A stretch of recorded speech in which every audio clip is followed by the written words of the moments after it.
Africa, जो कि दुनिया का दूसरा बड़ा कॉन्टिनेंट है, पूरी दुनिया के 30% नेचुरल रिजर्व्स अफ्रीका में ही पाए जाते हैं।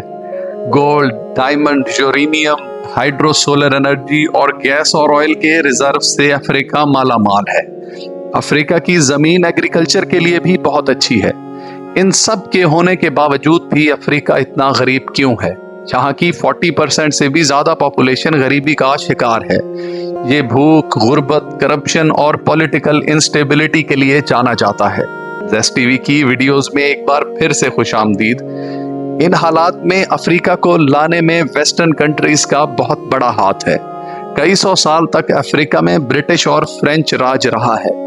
उन्होंने यहाँ के नेचुरल रिजर्व से खुद तो फायदा उठाया, लेकिन अफ्रीका की आवाम तक उनका हिस्सा न पहुंच सका और वो आज गुर्बत की लकीर से भी नीचे जिंदगी गुजार रहे हैं। 19वीं सदी में अफ्रीका के स्ट्रॉन्ग लोगों को गुलाम बनाकर यूरोपियन मुल्कों में लाया जाता था। अफ्रीका के गोल्ड और डायमंड रिजर्व्स के हसूल के लिए यहाँ बहुत लोगों को बेदर्दी से मार दिया गया। किसी भी कंट्री की तरक्की के लिए उसकी ज्योग्राफी और कोस्ट लाइन बहुत इंपॉर्टेंट होती है।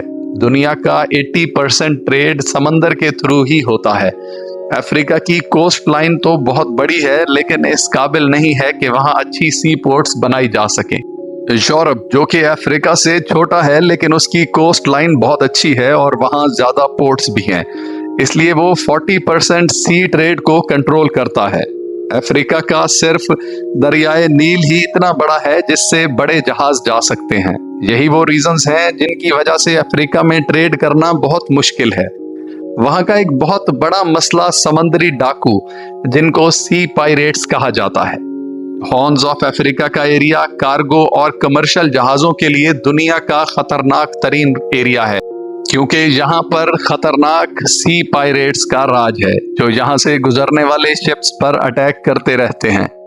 इसलिए यहाँ पर बहुत से मुल्कों ने अपनी मिलिट्री बेसेस बना रखी हैं ताकि वो अपनी ट्रेड को सिक्योर कर सकें, लेकिन बहुत ज्यादा एरियाज पर पायरेट्स का ही कंट्रोल है।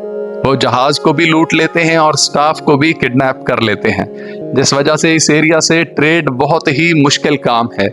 आज तक हजारों ऐसे वाकयात हुए जिसमें कई लोग अपनी जान से भी हाथ धो बैठे हैं। इसी वजह से अफ्रीका के रूट्स को ट्रेडर्स अवॉइड करते हैं और इसका डायरेक्ट नुकसान इसकी इकोनॉमी को होता है। अब बात कर लेते हैं अफ्रीका की ज्योग्राफी की। अगर अफ्रीका की नॉर्दर्न साइड की ज्योग्राफी की बात की जाए तो ये एरिया बहुत गर्म और खुश्क है और यहाँ बहुत बड़े बड़े डेजर्ट्स हैं। इसी नॉर्थ एरिया में दुनिया का सबसे गर्म और खतरनाक सहारा डेजर्ट भी है। यहाँ की ज्यादातर पॉपुलेशन मुस्लिम है।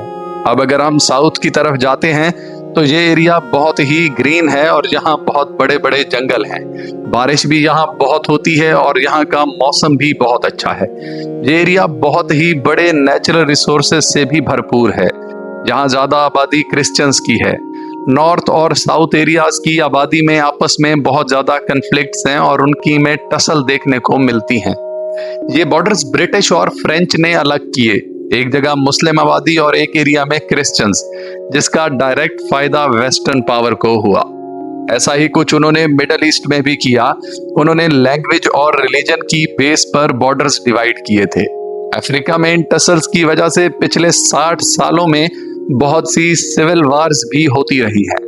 यहाँ का बड़ा मसला शदीद गुर्बत है और पर कैपिटा इनकम भी यहाँ की बहुत कम है। यहाँ करप्शन का हर तरफ राज है। आज अफ्रीकन कंट्रीज दुनिया के सबसे करप्ट मुल्कों में शुमार होते हैं। अफ्रीका में डेवलपमेंट ना होने के बराबर है। अभी तक अफ्रीका में बहुत से एरियाज ऐसे हैं जहाँ लोग जंगलों में रहते हैं और यहाँ का लिटरेसी रेट भी बहुत कम है। इसी अफ्रीका के बहुत से कंट्रीज ने अपने हालात बदल दिए हैं और आज वो बहुत ज्यादा तरक्की की तरफ गामजन है। 1967 में अफ्रीका ब्रिटिश की गुलामी से आजाद हुआ। आज भी अफ्रीका के रिसोर्सेज बाहर के ही ज्यादातर मुल्क इस्तेमाल कर रहे हैं।